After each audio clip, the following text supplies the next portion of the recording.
The scariest crashes in history don't happen when everyone is panicking. They happen when everyone is celebrating.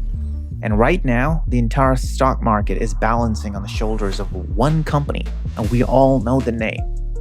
Well, what you don't know is that this company, that is Nvidia, is currently sitting in a trap. A mathematical trap. You see, everyone is arguing if the AI bubble is going to pop. That is the wrong question. See, the bubble has already been pierced. The air just hasn't hissed out yet. Now, I've looked at the internal revenue structures of Meta and Amazon, and I found the trigger. It's not the Fed, it's not the China, it's a simple accounting decision that will force big tech companies on Earth to turn off the money trap. And when they do, Nvidia's cash flow doesn't just dip, it evaporates.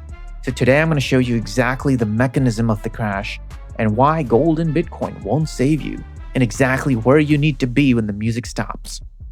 And here's the dirty secret of the AI revolution. Nvidia is trading like a broad market consumer company like Apple or Coca-Cola, but they aren't.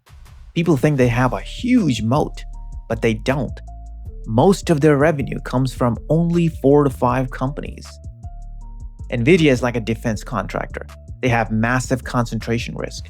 Recent estimates suggest that like 40 to 50% of their data center revenue comes from just 4 to 5 mystery customers, right? Well, not so mysterious now, right? Like we all know it's Google, Meta, Amazon, and these companies buying, and Microsoft too, buying chips from Nvidia for data centers. These are hyperscalers. This isn't a market. This is a dinner party, and 2 people leave the table and the party is over. Right now, Meta and Amazon are buying every chip they can, right? Because they want to build all the data centers, because they want to be ready for the future. And these companies don't really have a plan on how they're going to monetize their AI.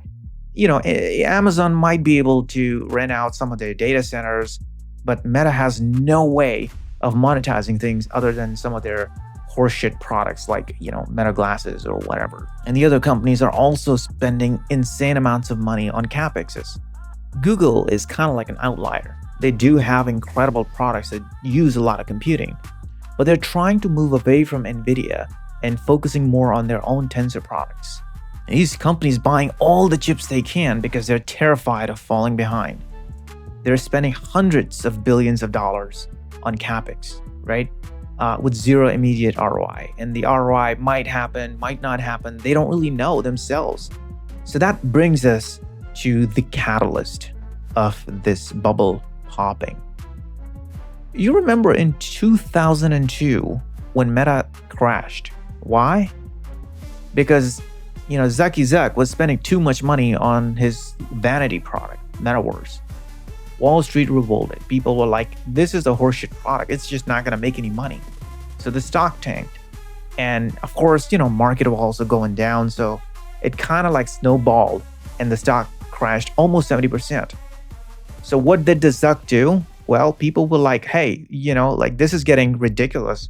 And people were like, hey, this is getting ridiculous. We might want to, if the stock crashes that much, you have problems because employees starts to leave and your talent starts to leave because it's not worth it for them to stay in this company that is losing so much money and their stock options not worth so much. So he announced year of efficiency. He cut the cost, he fired people, slashed the budget, right? His CapEx went down significantly and the stock soared. It's a simple smoking gun. So my thesis is simple. The moment these companies like Meta and Amazon faces any pressure, the stock goes down significantly, and mind you, Meta has already fallen 30%, a bad earning report, a recession scare, or stagnation growth, investors are going to demand efficiency 2.0. Where is the easiest place to cut? Well, the $40 billion that you're burning on AI chips, that aren't making any money? Yeah, that. And because Nvidia is priced for perfection, they're priced for infinite growth. When this growth stops, multiple collapses. It starts with one bad earning call and the spiral into sell-off. So since they so rely on these companies, these big hyperscalers, if they cut their CapEx significantly, Nvidia is going to suffer. Now look, the bulls are going to tell you 2 things to try to calm you down. First, They'll say if the US slows down, Nvidia will sell to China. Really? You're betting your life savings on government allowing most powerful tech to flow freely to their biggest rival? And on top of that, China might not even accept these chips because they want to build their own, right? And then the second will say the Fed will save us. Sure. Yeah, Trump is going to put his person in charge, his minion on Fed chair. They might slash rates heavily, but look at history. When Fed starts to panic and start cutting rates, is not a sign of a party starting. Usually, when that happens, inflation goes up significantly, right? Because there's free money everywhere. It's usually a sound of ambulance arriving. And by the time rates are cut, the recession is already here, and the damage to the earnings will already be done. Cheap money doesn't fix lack of customers. So you might be thinking, oh, well, I'll just go buy gold. I'll just go buy Bitcoin. Be very, very careful. When a bubble this size pops, it creates liquidity crisis. A hedge fund will get a margin calls on Nvidia leverage. A lot of retail investors who have borrowed insane amounts of money are going to start getting margin calls because they've borrowed. It's just so easy to get margin these days. Everybody is on margin. Well, at least not the people that I know, but most people are on margin right now. And when a lot of these people start getting margin calls, dominoes starts to fall. This unwinding isn't going to happen over 5 years, right? It's going to happen over the next 3 or 4 quarters. It will be fast. It will be violent. You will see when it will happen. And I'm currently tracking the CapEx guidance of Amazon and Meta. I'm seeing exactly where they're going because I'm also invested in this. And there are canaries in the coal mine, and I have specific set of data points that tells me exactly when the efficiency narrative is taken over. And that is the moment to exit. But when the bubble this size pops, you can't just sit on cash and, because the Fed's going to start printing a lot and your money is going to start going down, right?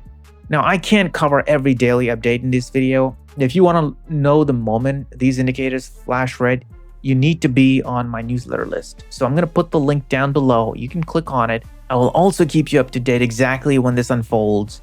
And more importantly, what to do with your cash when the dust settles. The link is in the description. Don't wait till the earnings calls. This is not financial advice. My name is Wayne Harrell. Thank you for listening to the first video from I Fired Wall Street. Take it easy. Cheers.